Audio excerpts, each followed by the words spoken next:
UAE, and Kuwait round out the top 5 in terms of the Islamic banking assets totals. Sukuk, the other main driver of Islamic finance development, is also in a healthy and robust state. We have about $800 billion in total value, Sukuk value outstanding in 2022, which represents an 11% growth in the Sukuk value outstanding in 2022. And there are now almost 5,000 total number of Sukuk outstanding.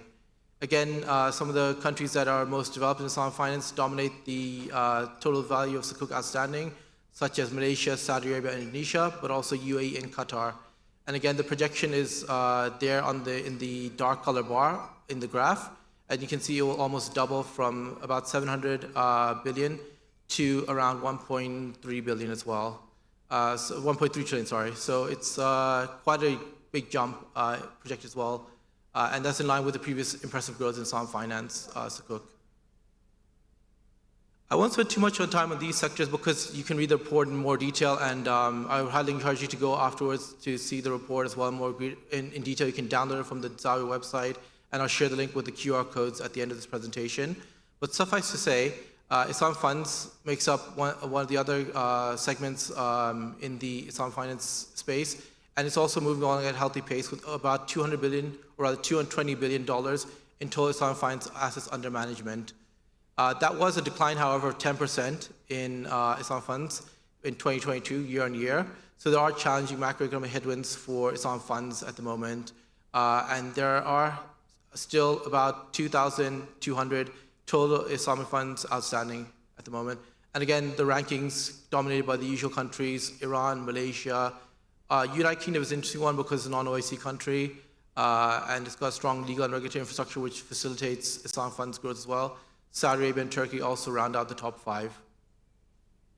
And then there's also other Islamic finance institutions such as the capital markets ones and the Islamic fintechs, which help spur the other Islamic finance institutions or IFI sector as well. What's interesting to note here is that, again, the asset size, while it may look small, is still growing at a healthy pace. So it's $167 billion in total other Islamic finance institution assets. And it's also growing at a healthy pace of 6% year on year compared to the 2021 figures. And you can see that there are almost around 800 total OIFIs, and there are 124 Islamic fintechs as well. Takaful is another part of the Islamic finance industry development segments, and it's growing at a healthy pace of 16% year on year. And there are now almost 350 Takaful operators globally. Again, Iran, Saudi Arabia, Malaysia, Pakistan, and UAE round out the top 5. So what we find is that generally with the Islamic Finance Development Indicator, the countries that are in a good development state have a good all-round performance, not just on one or two segments, but overall on the different key segments of Islamic finance development. Of course, it's not just about the financial performance, it's also about the supporting ecosystem. Governance is a key factor as well, in terms of the supporting legislation and regulation that helps build out the ecosystem for Islamic finance. Two key numbers here would be Islamic banking and Sukuk numbers. There are 52 countries which have Islamic banking regulations, and 31 now which have Sukuk regulations, which is quite an impressive number if you think about the growth in the past 5-10 years. And it's showing that the facilitative measures are coming into place now and coming into their own to help grow the maturing Islamic finance ecosystem globally. And if you look at sustainability, it's another key dimension in the index because of the growing importance of sustainability globally as well. And within Islamic finance, we have ESG Sukuk, banked financing, and Islamic funds, which help drive sustainability product offerings as well. Some key figures there as well would be that there are 42 countries with sustainability guidelines in the OIC as well. So it's quite an impressive figure when you think about it. And the numbers involved as well, $24.4 billion in terms of the total value of ESG Sukuk outstanding, are to be commended, of course, as well. And finally, we have knowledge and awareness as the other two main dimensions of the IFDI report indicator. Again, knowledge is covering mostly the qualification side of things and the education side, whereas awareness covers events, and virtual events are continuing to grow as well post-pandemic. And with that in mind, I'd like to now pause and show you another video on the transition to the OIC Megatrends and look at the future of Islamic finance. and show you, again, a quick video before I launch into the key findings of this report. This report is actually being launched today live, so it's an exclusive for this event.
So just some background to the report. The report this year, the OIC Megatrends Report 2024, covers 6 new megatrends globally.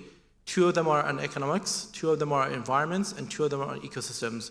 In fact, the theme for the report is shifting environments, shifting economies, changing environments, and adapting ecosystems. And you'll see that these 3 segments interplay with each other in quite a few different ways. And the first 2 trends cover the economic part, the next 2 trends cover the environmental part, and the final 2 trends cover the cross-cutting factors that affect ecosystem adaptation across the OIC markets. And you can see from the middle column on the display that there are various Islamic finance solutions already in play to help ameliorate the situations and the disruption caused by these global megatrends. And the aim is hopefully that by 2030, we'll see a marked improvement in terms of key indicators for the OIC, such as the society indicators, economic indicators, and also technology, perhaps 40 unicorns by then as well in the OIC, whereas I think at the moment it's currently 8 to 10. So looking at the trends in more detail, we see the key insights in one slide here, the 6 megatrends with the key charts. I'm going to go into detail now a bit and go through them one by one by theme. So looking at the first area, shifting economies, we see that the 2 trends are uneven in macroeconomic performance and sharing and platform economies. And what's interesting is on the first trend, macroeconomic performance, a lot of the OIC countries actually are not very well rated on their global sovereign credit ratings. And those are a barometer in a way, as you all know, for wider economic development and growth prospects as well. In fact, most of them, rather half of them, are scoring 40 or below on the sovereign credit rating risk by trading economics, and 35, as you saw in the display in the video, was speculative grade or below. So there's work to be done in terms of improving the macroeconomics of OIC countries.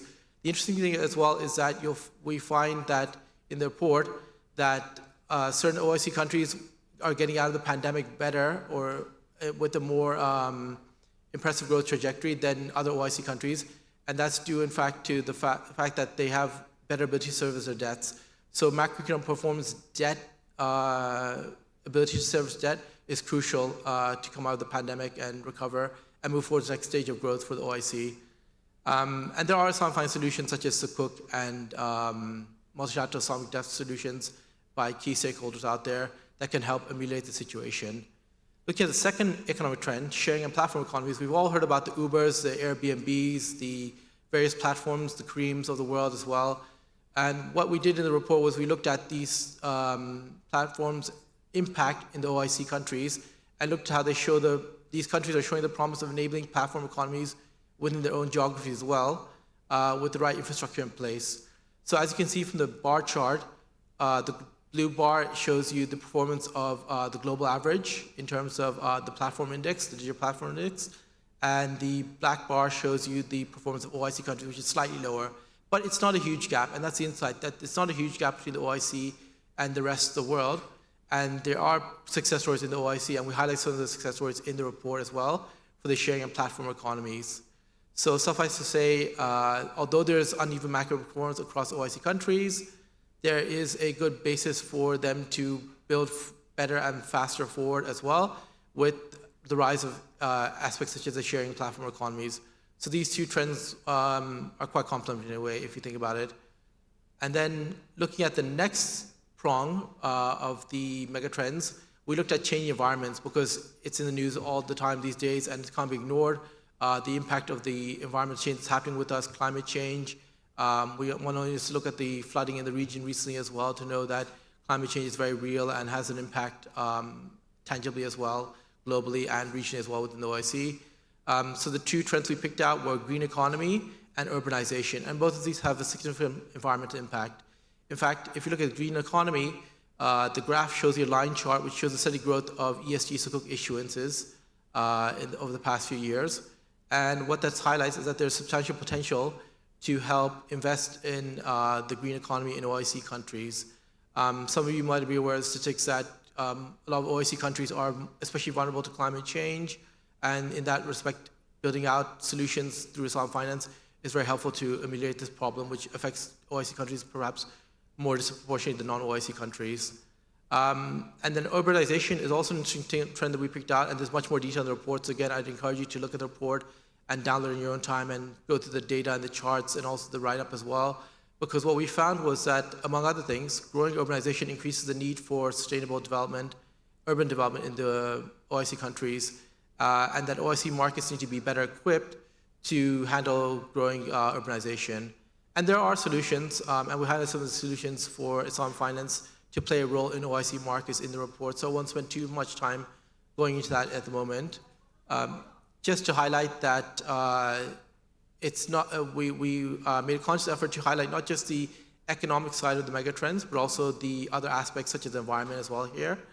And the third aspect, which we move on to now as well, is the adapting ecosystems. And I want to spend a bit of time here because it's quite important to look at the factors that are affecting change across the OIC, which are not so tangible in some ways, but which have a certainly a large impact, such as global supply chains and future of work, as you see on this slide.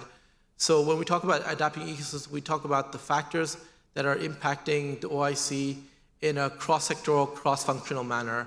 And that's firstly global supply chains. And as you can see, the OIC has a portion of the global trade market at around 10 to 12%, hovering around that segment, around that percentage for the past few months and years. And that shows you that although the OIC has a significant population and GDP, it's not contributing as much as it can to global trade, so it's a latent opportunity to increase trade and global supply chain resilience within the OIC.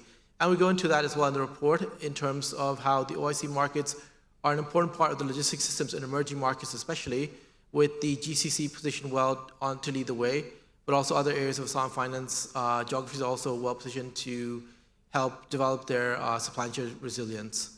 And also, there are several Islamic finance fintech and fintech-related solutions that help emulate the global supply chain issues for OIC markets as well.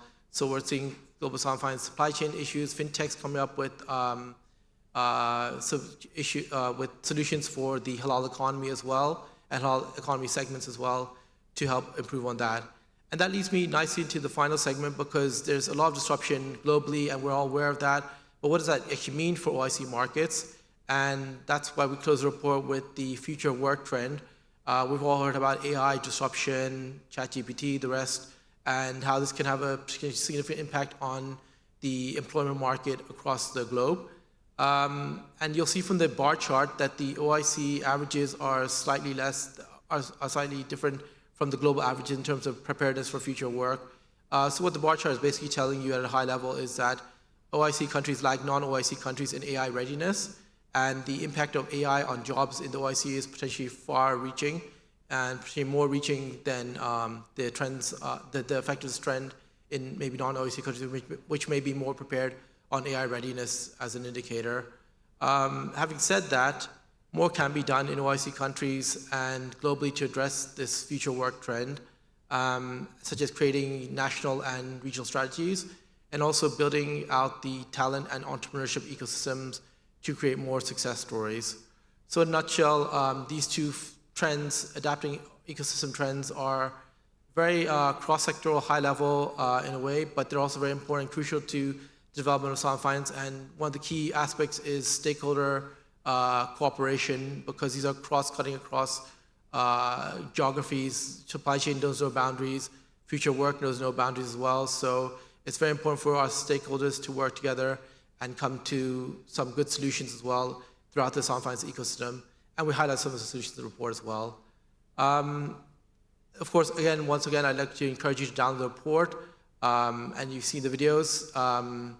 You can see the QR codes here for the report as well. So I'd encourage you to take a minute to scan the QR codes now if you have some time, and look at the reports in greater detail on Zawiya.com. The left-hand QR code is for the IFDI report, which is the now, so to speak, the current state that we discussed. And the OIC Megatrends, which is launched today, 2024, is on the future looking aspects of the Islamic finance world. And with that, I'd like to end my presentation, and thank you very much for your time.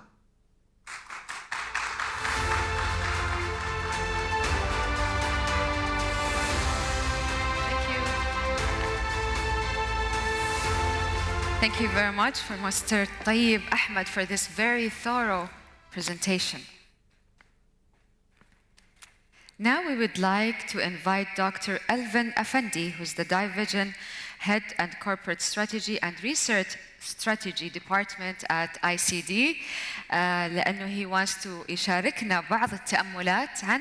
He's going to share with us some aspects of this report. He is most welcome.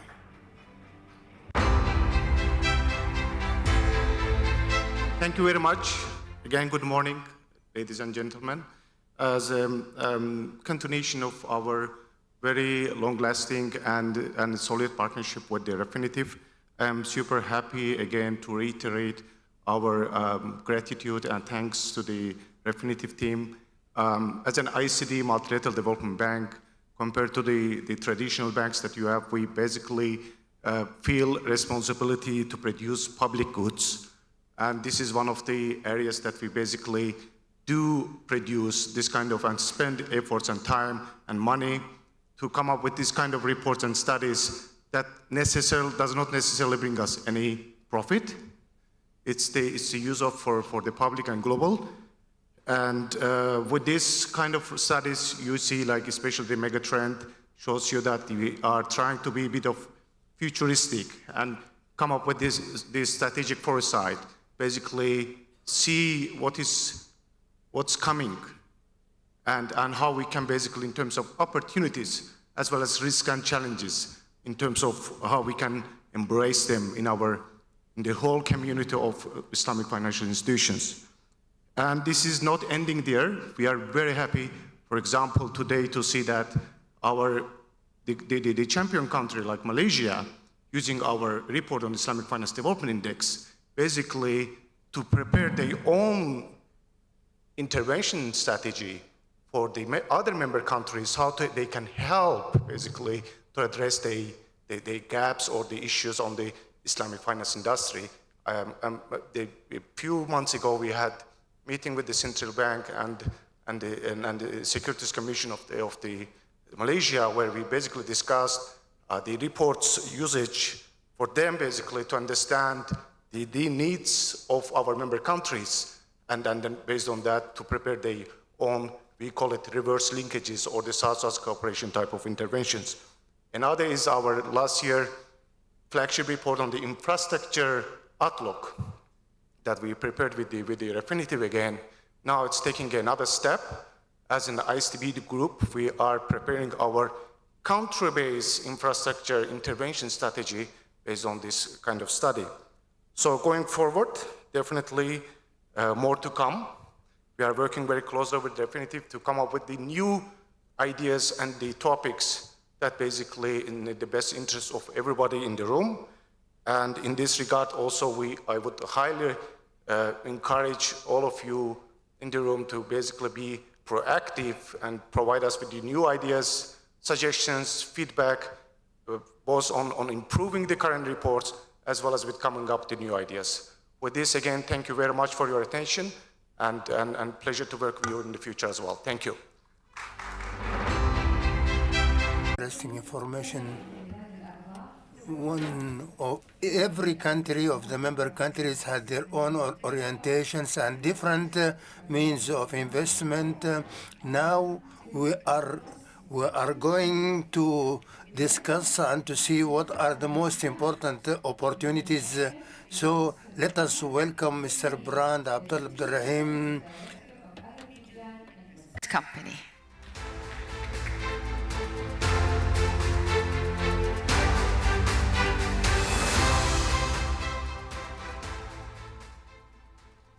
Ladies and gentlemen, it's my pleasure to be here to present my country and the company I represent. My presentation will be in the two parts. First, I will dedicate to Azerbaijan Investment Company, and the second part of my presentation will be the business environment in my country. So we are Azerbaijan Investment Company is the 100% state-owned company established back in 2006.